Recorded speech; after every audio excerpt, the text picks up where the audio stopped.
কয়লা ভেঙে রান্নার পাট ছিল, সেটা তো উঠে গেছে।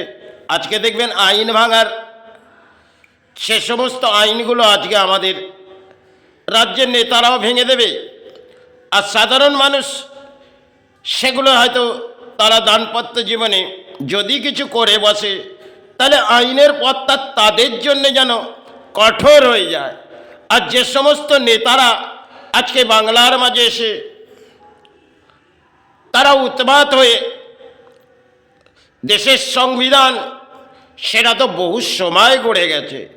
আজকে সেই সংবিধান আইনটা একটা লজিক, যে লজিক উকিল দিয়ে আমরা মারফত কোর্টের দরজায় যাই, আর এই কোর্টের দরজায় বহু অর্থ হয়তো কিছু কারণবশত চলে যায়, কারণ একে অপরের একটা তরজার মতো লড়াই থাকে। সে লড়াইয়ে কেউ সফল হয় আর কেউ বিফল। দেখবেন কোনো সৎ ব্যক্তি সে কিন্তু কোর্টের দরজায় দৌড়াতে লাগলেন, তাকে কোর্ট তাকে ফেসলা শোনাতে শোনাতে তার সময় সাপেক্ষ চলে যাবে, কিন্তু তিনি হয়তো স্বর্গলাভ হয়ে গেল, আর তার আইনের খাতাটা কোর্টের মাঝেই রয়ে গেল। এ সমস্ত বিচারগুলো আজকে দেখবেন কোর্টের মাঝে আমাদের মানবদেহের একটা লড়াই কোর্টের সংবিধান হয়। আর যে সমস্ত একটা সময় আমাদের বাংলায় কয়লা ভেঙে আমাদের ভোজনের অন্নের গ্রহণ করানো হতো, আজকে সেগুলো উঠে গেছে। আজকে দেখবেন রাজনীতিতে একটা আইনও যদি ভাঙা যায়, তারা কিন্তু নিরুপায় হয়ে ভেঙে দেয়।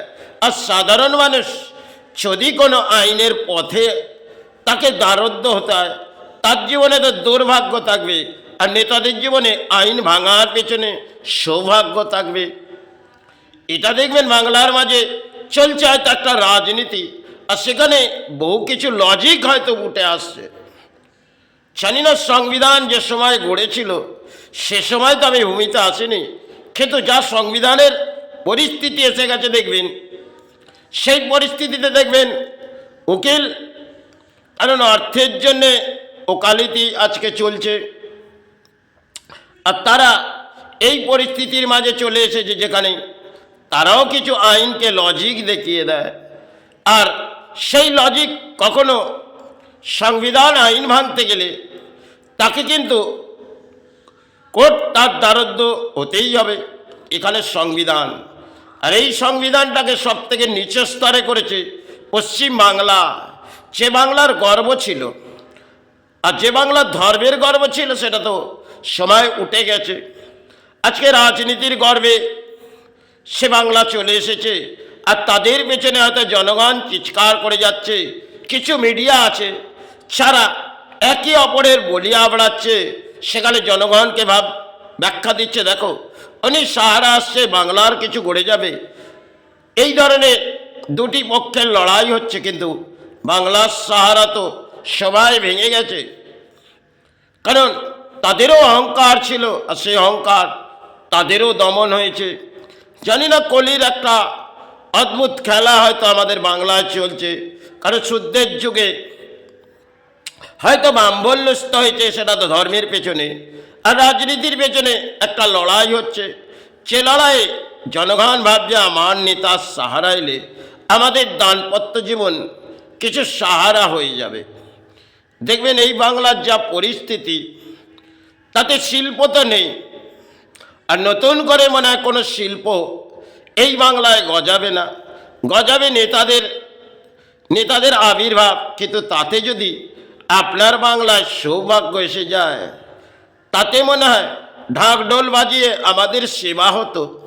আজকে সেই ঢাকঢোলগুলো নেতাদের পেছনে আমরা ব্যয় করে দিয়েছি, কারণ পুজো পাঠে এ সমস্ত ঢাকঢোল নিয়ে বাজিয়ে হয়তো সময় পুজো পাঠ হতো, আর সেই ঢাক যখন তেরা বাজলেন, ঢাকটা বেজে বেজে ধর্ম জাগলো না, তখন সেটা নেতাদের কাছে পাঠিয়ে দিলাম। কারণ নেতারা এটা যদি তাদের কাছে নিয়ে আমরা বাজিয়ে যাই, তাহলে ধর্ম আমাদের শ্রেষ্ঠ হয়ে জেগে আসবে। এই ধরনের পরিস্থিতি হয়তো বাংলায় চলছে। একটা সময় বাংলায় যিনি এসেছিলেন তার নাম ছিল সুভাষ। তিনি হয়তো মাতৃচরণে চলে গেছে কি গুরুচরণে, কিন্তু সময়কালে আবেগ বাংলাকে দিয়েছিলেন। তিনি এসে যখন বাংলা দেখেছিলেন যে বাংলার মাঝে কি ঘটছে, আর একে দমন করতে হবে। তার দমন করার পরিণাম ছিলেন, তিনি সেটা করে দেখিয়েছিলেন। আজকে যাদের পেছনে আমরা সাহারা ভাবব, তারা তো রাজ্যের দুরবস্থা নামিয়ে দিচ্ছে, আর এতে কিছু মিডিয়া হয়তো ব্যাখ্যা দিচ্ছে, আর জনগণের যে পরিস্থিতি হচ্ছে তা হয়তো জনগণ সেটা বুঝে উঠছে না। কেন জনগণ ভাবছে উনি যদি সাহারা আছে, কেন একে অপরের ঢল লাভে, আর যা সেই ঢলের মাঝে কেউ সাহারা আছে, আর সেই সাহারার মাঝে কিছু বলি আবড়ে যায়। এই দেশের সংবিধান মজায় বাংলা তলানিতে পাঠিয়েই দিয়েছে। সংবিধান নিয়ে আজকে দেখবেন কিছু মিডিয়াও চিৎকার করছে, আর নেতারা তারা উৎমাত হয়ে রাজনীতির লড়াই করছে।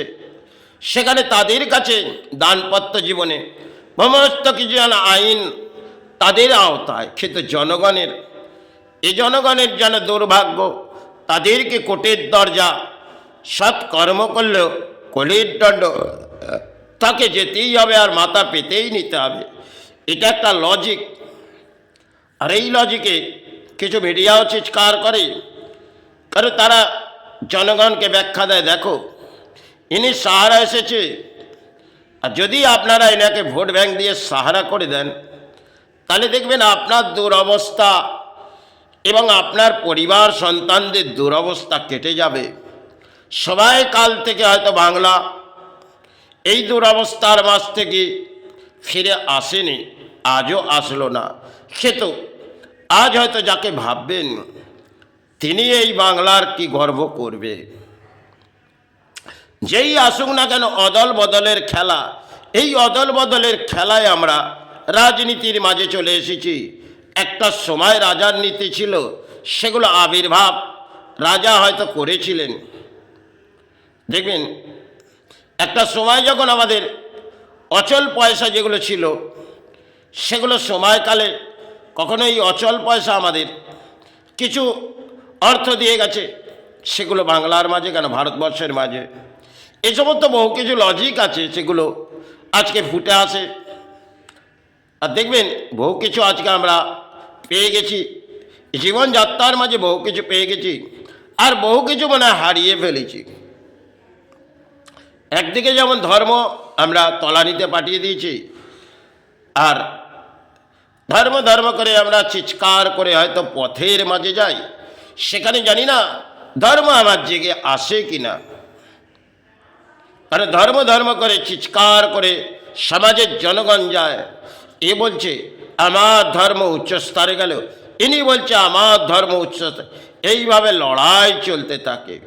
এই লড়াই হয়তো কলির একটা অদ্ভুত খেলা, কারণ কলির সবাই সমাজকে দণ্ড দেয়, কারণ প্রাণীকে কলিই দেবে, এটা কলির দণ্ড। আজ যেটা কলি বুঝিয়ে যাচ্ছে সমাজকে, কাল কলি আর এক কিছু বোঝাবে, তখন কলির কাছ থেকে প্রার্থনা করতে হবে, কলি এই দণ্ড থেকে আমাদের মুক্তি দাও, তাছাড়া উপায় কিছু নেই। কারণ 2026টা বাংলার মাঝে ভোট ব্যাংকের সাহারা, আর কলির একটা অদ্ভুত খেলা পৃথিবীর ব্রহ্মাণ্ডের মাঝে চলছে, সেটাও একটা অদ্ভুত খেলা। তাই কলি জানি না কতটা কি কলির ভয়ঙ্কর কি পরিণাম দেবে কোথায়, সেটা কলিই বুঝবে। কারণ কলির একটা শুদ্ধের যুগ নেমেছে, সেখানে ব্রাহ্মণ্যস্ত হয়েছে, আর সেখানে আজকে আমরা ফুলপুষ্প দিয়ে কিছু সেবা চালাই, কেন দানপত্র সেবা, তাতে যদি সেবা জেগে আসে আর মাতৃ জেগে যায়, এইভাবে আমরা আবির্ভাব করে যাই। কারণ ধর্মের মাঝে আমরা আজকে বসে পড়েছি পুতুল পুজো করতে, আর সেখানে নাচন কদন করে যদি পুজো পাঠটা করে নিই, কারণ পরিবারও নাচবে আর আমিও নাচবো, এই নাচতে নাচতে যদি মাতৃর আবির্ভাব হয়ে যাবে, সেই আবির্ভাবের মাঝেই আমরা চলবো, তাতে মাতৃর সাহারা দেবে, অসৎ কর্ম করে সেবার আবির্ভাব করব।